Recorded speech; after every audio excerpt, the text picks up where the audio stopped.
In the hands of a player wanting to really dive into the nuance of a character idea, it was a toolbox overflowing with ideas and implementations. On the flip side, in the hands of a min-maxing munchkin, it took the chain off and let him run loose. Hey there, everyone. I'm Gen X Man, and today we're going to discuss player's option, skills, and powers.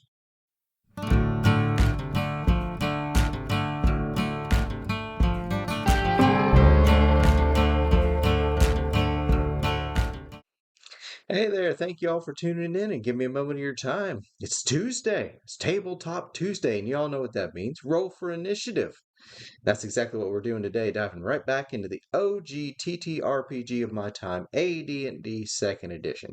And we're back into Star Wars Room very briefly. It hasn't quite got up to speed yet as far as the heat goes, so trying to beat the clock here. Now, Skills and Powers was a book released all the way back in 1995 as part of what was then TSR's Player's Option line of books. These books were smaller volumes that looked to add optional rules and onto a variety of gameplay aspects with the intent to enhance or invigorate gaming sessions. These new rules, all completely optional, mind you, were typically aimed at the player, but could also just as easily be utilized by the DM if he or she wished it. So, clocking in at a slim 192 pages, the booklet was written by Douglas Niles and Dale Donovan, names familiar to any long-standing AD&D gamer. Niles made contributions to the Forgotten Realms campaign setting, but did the bulk of his work over there on Dragonlance, as well as publishing a number of novels on the side there. Donovan, as well, has added his name to several gaming works throughout the 80s and 90s, and now enjoys a freelancing career with numerous recognizable publishers. The cover is instantly recognizable Jeff Easley work, with interior work by Baxa, Doug Chaffee, Les Dorscheid, Ken Frank, Eric Hotz, and some more Easley. As a bit of trivia, the psionic system at the back of the book eventually made its way into the Dark Sun campaign setting under its expanded and revised rules. At the time of its release, reviewers rated the book highly but expressed concern. The expanded rules would only bloat a system already criticized for being bloated. But upon utilization and playthrough, reviewers found it did the opposite. By placing greater creative control in the hands of players, character concepts could be refined and defined rather than drowned in unnecessary nuance. While character creation took longer under the rules, it was arguably more enjoyable as you pinned down and expanded on a vague concept. For myself, this was illustrated right out of the gates. Chapter 1 delved into an explanation of character points and their use. I won't over-explain the system except to say that at each stage of character creation, the PC is gifted a certain number of points based on the character's race and class, etc., whatever you're operating on at the time, and then they're free to use those points as they see fit. Every option in the book is based on this system, and in my humble opinion, it worked very well. Chapter 1 further offered numerous new methods for rolling characters, all of which I've tried out through the years at various times. While methods 6 through 9 I've only used sparingly to see how they worked, methods 1 through 5 I've enjoyed over and over through the years. The chapter capstones with a nifty little chart giving you some random background ideas, which I've used several times when I'm looking for inspiration. Chapter 2 is really where my love for this book began. Up until I acquired this book, there were the core 6 abilities, and developing the nuance of a particular character was entirely narrative. For example, my character has a 16 strength. He's strong. If I wanted to detail that he was lean and tireless as opposed to bulky and covered in beach muscles, that was entirely up to my RP and was not reflected in the game at all. Along comes sub-ability score. Suddenly, my lean and tireless dude can be reflected in-game by shifting a couple points out of muscle and into stamina. Or if I wanted to play the muscle head, I'd shift it the other way. A nuanced concept now reflected in the mechanics themselves, and it was and remains awesome.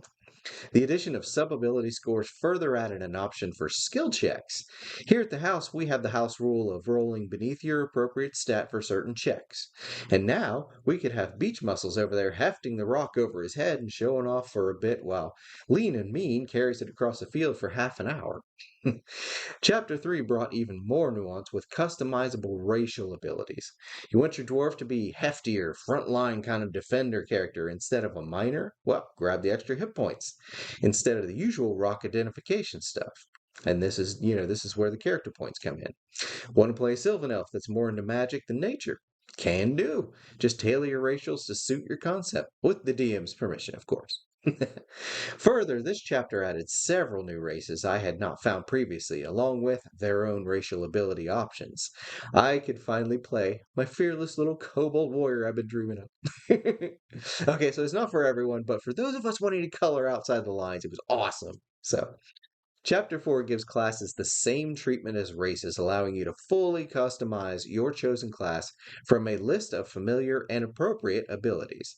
Your paladin can now shift into a more martial than holy. Your wizard can swing a sword if you want, so on and so forth. Now, none of this changed the fact that certain classes do some things well and some things poorly. That wizard swinging a sword is still squishy, mind you, but it lets players explore concepts and notions previously forbidden without breaking the game. Chapter 5 presented us with a social rank system, which was interesting, as it no longer put the decision in the hands of the character if they were born rich or not. But most importantly, it presented us with numerous kit options. For those who might not have been exposed, kits were like a further defining concept to a character's core image.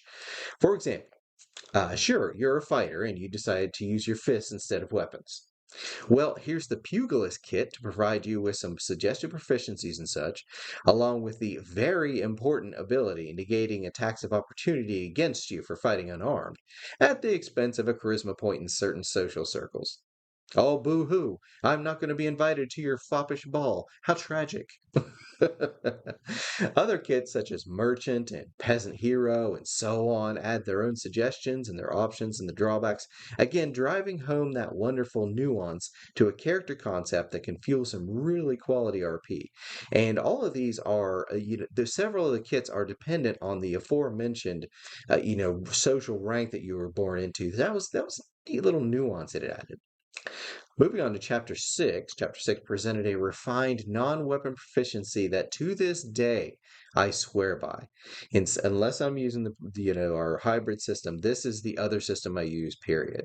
Instead of PCs starting out masters of their craft and having nowhere to improve, these start out a little more realistic based on your PC's innate abilities making way more sense and giving the PC a reason to improve the score.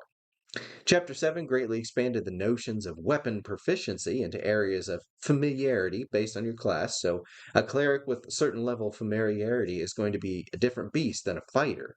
And fighters rejoiced! No longer defined by simple specialization, the combat centric class gained all kinds of tricks and toys. Weapons were further divided into tight and broad groups. For example, no longer chained to being proficient only with a longsword, you could take a tight group of long blades or a broad group of all bladed weapons. It was fantastic. We were also given shield and armor proficiencies, favorites of mine, alongside fighting style proficiencies for those who wanted to dual wield or be ranged or what have you.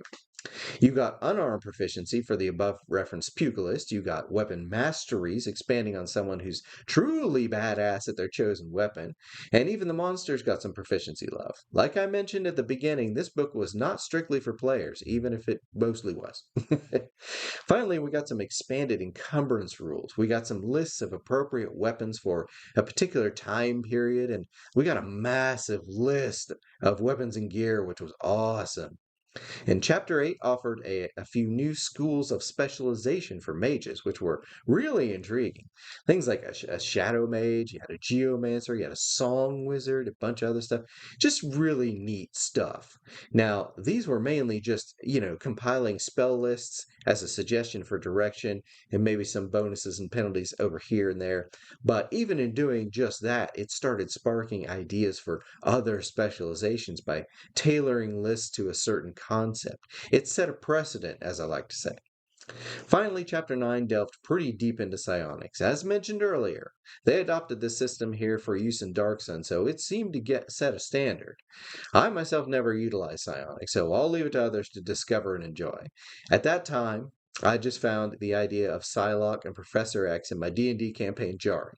But as the years have gone by and I've extracted the stick out of my butt, I find juxtaposed concept way more interesting and entertaining. Now, the book sadly was not universally praised. In doing a bit of research for this here video, I came upon a number of posts just poo-pooing all over it. Some even calling it the worst piece of gaming ever produced by human beings. And I raised an eyebrow at that notion. How could something so beloved in our house be so reviled on the internet? For the answer to that, I needed to look no further than Reddit. After delving into several pages of responses, I found the singular and universal complaint that the system was able to be abused by min-maxing power gaming munchkins. To which I would only respond, I don't think the system is the problem. Those few brave souls who pushed back against this repetitive narrative all came to more or less the same conclusion. If the system is played as intended, that is, to add nuance and depth and expanded immersion into a character concept, it excels and breaks nothing. Not even unintentionally. It's only when bad actors with malefic intentions start combing through the information presented that one experiences problems. So, again, the system is not the problem. In conclusion, this book has been a beloved staple here in this house since I bought it. I've used it for decades and swear by it. Would absolutely recommend it for anyone that wants to add some expression into AD&D characters that may start feeling a little drab and undefined. Try it. You won't regret it. And that's all for today, folks. Thanks again for tuning in and checking out the show. I appreciate you. If I put a smile on your face or just presented some information you found useful, feel free to give this show a like. It's a little thing for y'all, but the algorithm loves it. It helps my itty bitty little channel keep growing. And if you want to see more, I put out several videos a week on a variety of subjects. So feel free to subscribe. Check out the back catalog here on the channel. And thank y'all again. It's Tuesday, y'all. Get out there and roll some dice. Gather around the table, make some memories, maybe pop in a cartoon or a movie today, read a comic, do something fun, and as always, have a good one.